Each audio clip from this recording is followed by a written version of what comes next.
Hey guys, I'm Ryan with the owner of Contender Bicycles, and I'm here to talk to you about a bike I'm really excited. It's the new 2025 Orbea Denna.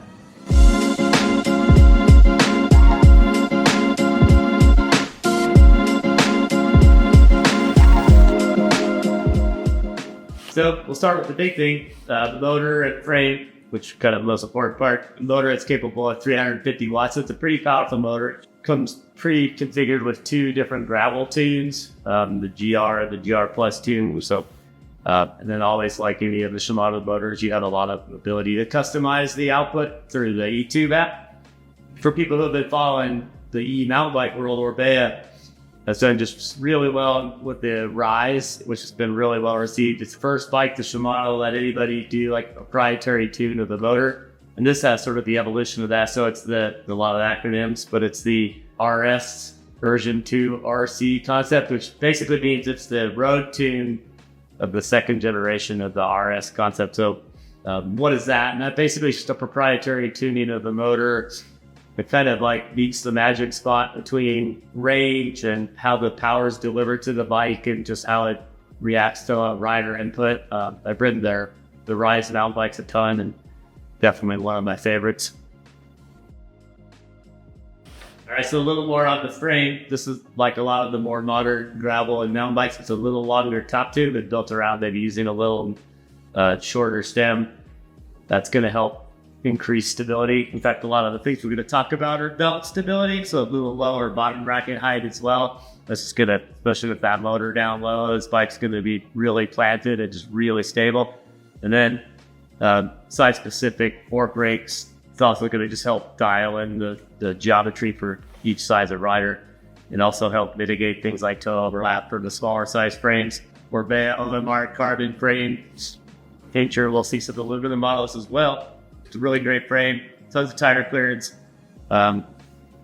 50 mil tire clearance to be exact. So the frame has full integrated cable routing. The cabling goes underneath the stem instead of through it, which is nice in case you had to switch the stem or makes it easier for traveling. Has all sorts of eyelets, obviously your water bottle eyelets. That would also be the place where you would store the range extender if you wanted to have more than the 420 watt battery that comes with it. We'll talk about range a little bit more in a second. Also, fender mounts, and then some bag mounts, which we're excited to see what Orbea comes up with there. So speaking of the range, this does have the 420 watt hour battery. The batteries that come on the Rise mountain bikes have been just really great. With 420 watt hours in the RS tune, people are getting 9 or 10,000 feet of climbing. Obviously, how much you're leaning on the bike and how much the rider weighs can sway that one way or the other. But keep in mind there is the range extender option, which is basically like another 50% of the battery. The frame spacing is 12 by 100 and 12 by 142, which means you could rotate in a pair of nice road wheels if you had like if you want to have set like bigger, beefier tires and have like a proper road setup. That'd be a pretty easy way to do it. In the carbon frame, there's going to be 4 or 5 Shimano builds and then 2 SRAM builds. If it's a Shimano build with Di2, the left lever is going to control the assistance level. And if it's a mechanical build, then you'll have this remote here on the handlebar. Also, that can always pair up with like a Garmin or a device like that to show you a little more detail. So let's talk about the options that the Denna comes in. Speaking specifically of the carbon series, which would be noted by like an M, M10, M20. So the carbon series is going to come in 6 or 7 different builds with a wide range, maybe from like the mid 5,000s put up to whatever you want to do.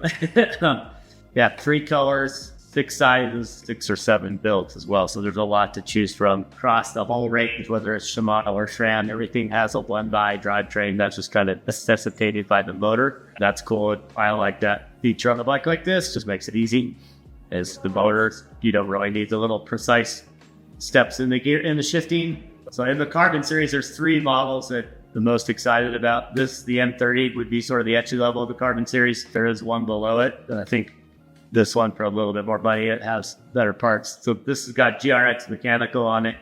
Still has the OMR carbon frame that goes all the way up through the top. I also like the M20i, so that's a bike with Shimano Di2 GRX. So sort of think of it like an old Tegra Di2 road bike that's kind of next to best parts And then at the top, I really like the M11E. That's going to have SRAMs, maybe 1x13, a SRAM red group set. But if you want to go all in, that's an awesome build. So a few weeks ago, I had a chance to ride basically not this particular one, but the same version, the M30, which is a GRX mechanical build. It was able to ride down St. George on some kind of chunkier dirt roads and also just on the pavement as well. Super fast, really stable and really planted bikes. Maybe encouraged me to get going a little faster than I wanted to on some of the downhills, but that was fun. You know, when you're picking up a drop bar bike and the M30 weighs 32 pounds, which is right in there with most other bikes in this range, and especially at this level of build, as you went up to like a bike with carbon wheels and one of the higher end rim sets, this bike will definitely get below 30 pounds. But anyway, the reason I mentioned that is obviously with the motor, it doesn't feel like a 30-pound bike. It also just handles real nimble, and I thought that was a nice plus. So maybe the question is, who is this bike for? And I would argue it's for a lot of people, but most importantly, people who just want to have a ton of fun. Capable of being ridden on even like some of the entry-level mountain bike trails. It's really fast and kind of nimble on the road and everything in between. So super fun to go out and explore the trails, and more fun with somebody else on board with the same bike. So put a couple hours on, went down to St. George and really enjoyed it. Compared to some of the other bikes that I've ridden, definitely it's a powerful bike. It compares favorably with like the Specialized Creo and the power output. A ton of different levels of Creo. They use their own motor, and I would think this bike and the Creo really go head to head well. Then we also have the Santa Cruz Skitch, which is a cool bike. Has the Fazua motor. It has a little less power, but also it's a little smaller form and whatnot. So there's place for that too. And finally, the Boots Express, which is a similar version of this motor without the proprietary tuning. So one thing I like about the Boots is it comes in a flat bar option, and if you wanted to explore a flat bar build of one of the Dennas, we're happy to accommodate that. Pretty easy to do, especially if it's a bike that has electronic shifting. So if that's something that interests you, please reach out to us. We're really excited. They should be trickling in. We have quite a few of these on order. Keep in mind that most of the models are available through Orbea's bio program, which means custom paint job in a pretty quick time frame these days.